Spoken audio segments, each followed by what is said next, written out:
অবশেষে গুচ্ছ ভর্তি পরীক্ষা বহাল রেখে ইউজিসির সামনে থেকে শিক্ষার্থীরা সরে দাঁড়িয়েছে এবং গুচ্ছ পরীক্ষা যে ভর্তি পরীক্ষার সিস্টেমটা বহাল থাকছে, তবে কয়টি বিশ্ববিদ্যালয়ে থাকবে তা নিয়ে তো জল্পনা কল্পনা রয়েছে, সেই বিষয়টাও জানাচ্ছি।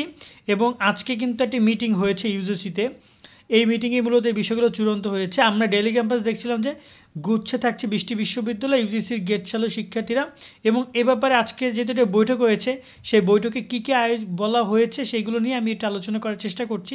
তোমরা যারা ভর্তিচ্ছু শিক্ষার্থী রয়েছো তোমরা সব বিষয়গুলো জেনে নাও। আজকে আগারগাঁওতে ইউজিসি ভবনের সামনে কিন্তু শিক্ষার্থীরা জড়ো হয়েছিল, যেখানে তারা গেট প্রথমে আটকে রেখেছিল, পরে তারা সেটা গেট ছেড়ে দেয় এই আশ্বাসে যে 20টি বিশ্ববিদ্যালয় এবার গুচ্ছের অধীনে থাকছে।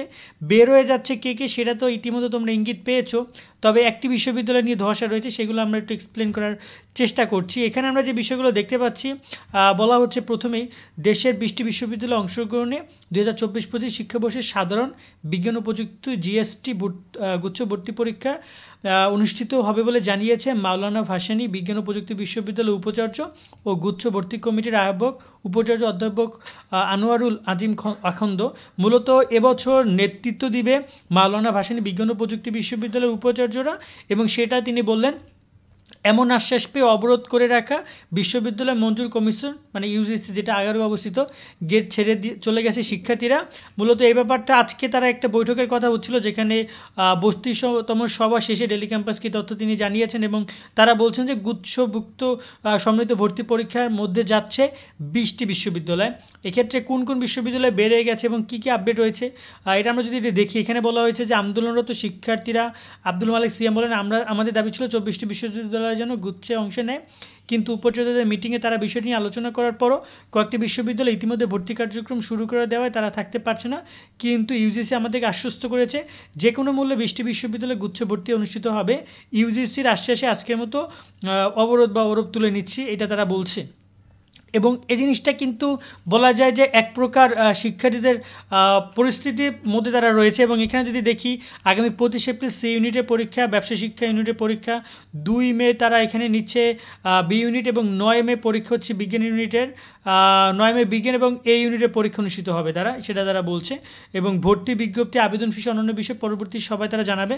সো ভর্তি পরীক্ষা হচ্ছে গুচ্ছের ভর্তি পরীক্ষা 25 এপ্রিল পরীক্ষা শুরু হবে সি ইউনিটের, আর এখানে পরীক্ষাও হবে ব্যবসা মানে সি ইউনিট মানে ব্যবসা ইউনিটের, আর হচ্ছে 2 মে হচ্ছে বি ইউনিটের, তারপর হচ্ছে 9 মে হচ্ছে এ ইউনিটের মানে বিজ্ঞান ইউনিটের পরীক্ষা আয়োজন করার পরিকল্পনা তারা করছে, এবং হয়তোবা খুব শীঘ্রই তারা ভর্তির ডেট, কবে আবেদন শুরু কবে শেষ, এই বিষয়গুলো তারা জানাবে। এখন 20টি বিশ্ববিদ্যালয় বলতে আগে 24 ছিল, সেখান থেকে জগন্নাথ বের হয়ে গেছে 23, তারপরে সাবিপ্রবি তোমাদের হচ্ছে সাবিপ্রবি বের হয়ে গেছে, দেন থেকে 22, এরপরে কুমিল্লা বিশ্ববিদ্যালয়, তারপর থেকে 21, এখন আরেকটি বিশ্ববিদ্যালয়, সেটা মেবি এটা এখানে তো আমার নামটা দেখতে পাচ্ছি না, আমি এই মুহূর্তে বলতে পারছি না। আর বাকি কোন বিশ্ববিদ্যালয় তোমরা অবশ্যই জেনে থাকলে কমেন্টে একটু জানিও যে বাকি কে চলে যাচ্ছে বিশ্ববিদ্যালয় ভর্তির থেকে। সেই হচ্ছে আপাতত আপডেট তথ্য যে তারা এখানে ভর্তি পরীক্ষার ডেট অ্যানাউন্সমেন্ট করছে, এবং এখানে আরও বেশ কয়েকটি বিশ্ববিদ্যালয় নিয়ে সংকট তৈরি হয়েছে, যার মধ্যে জাহাঙ্গীরনগরের পোষ্যকোটা নিয়ে কথা হচ্ছিল। পোষ্যকোটা একটু বেশি মনে হচ্ছে যে ফলো আপ করছিল, শিক্ষার্থীরা অনেকটা বিরক্ত এই পোষ্যকোটার উপরে। দেখা যাক এখন এই ব্যাপারে পোষ্যকোটার ব্যাপারে কী আপডেট আসে। আপাতত খুব শীঘ্রই জাহাঙ্গীরনগর পরীক্ষা শুরু হচ্ছে, তোমরা সুন্দর করে প্রিপারেশন নাও, এটা তোমাদেরকে আমরা বলবো। আর এখানে তোমাদের জিএসটি নিয়ে যদি আর নতুন কোনো আপডেট আসে, আমরা চেষ্টা করবো তোমাদেরকে সেই বিষয়গুলো সম্পর্কে জানানোর জন্য। আজকের মতো আমরা এখানে বিদায় নিচ্ছি, সকলে অনেক ভালো থাকো, আল্লাহ হাফেজ।